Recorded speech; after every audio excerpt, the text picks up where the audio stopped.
I've had to kind of look at my life and ask myself, how did I become addicted? Is it because, like, one theory is I could blame my parents. I could say it's because I grew up in the projects. It's because I was poor. It's because my father didn't love me. It's because my father left me.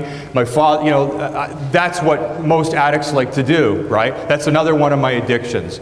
I'm addicted to blaming and complaining. How many people know people that seem to be addicted to blaming and complaining? It's an insidious one. I think most of us got that one.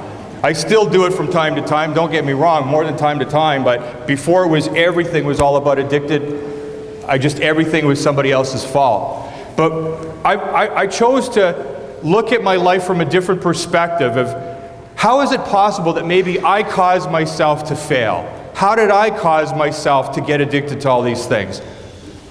And this is my key message, I guess you could say. Thanks to my friend Michael, who's one of the cameramen here. He designed this beautiful slide here. And so in life, stuff happens. That's the left side. Stuff happens.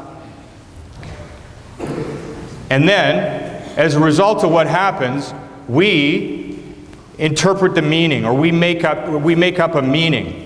And so I'm going to share with you, using this kind of this metaphor or this slide or whatever, to share with you how I believe I'm 100% responsible for the successes in my life, 100% responsible for the failures and all my addictions. And so my childhood was really good, but then something happened, and then I started getting addicted to paint and varnish remover in grade 7. And so I'm asking myself, how did that happen? So here's what happened. I'm in grade 7,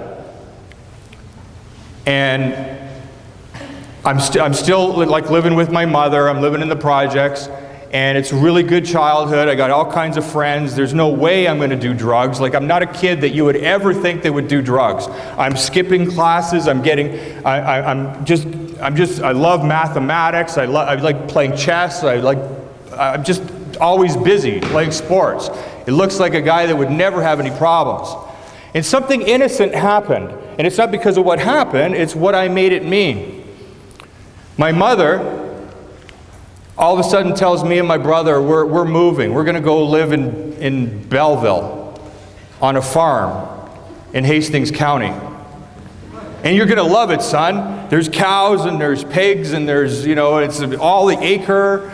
And my mom's intentions were good. She's thinking that, oh, we're living in the projects. That's dangerous. That's not good for my son. So she meets a guy. She loves him. And she's going to, have us move. But I didn't want to go there because my friends are here.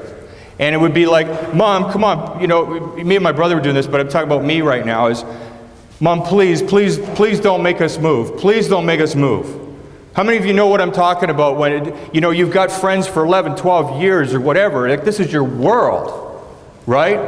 And it doesn't matter what mother's intentions were. And I'm not blaming my mother, by the way, guys. Like, my mother thought she was doing the right thing for the kids, But what happened was my mother ultimately said, no, we're moving to the farm. That's what happened. Now, the tragedy is not what happened, it's what I made it mean. I decided in that moment that I'm not lovable, that my mother doesn't love me. My mother loves this guy, whoever he is, Ken, more than she loves me. Now, was it true that my mother loved this guy more than her sons? Absolutely not. But how many of you can see how easy it is for a kid to make the mistake of interpreting that? Right? And this is key. For me, it's so key, because when you look at your life, when you look back and these things happen, and you say, how did this happen? How did I turn to drugs? I was someone who would never do that. Why would I make that choice?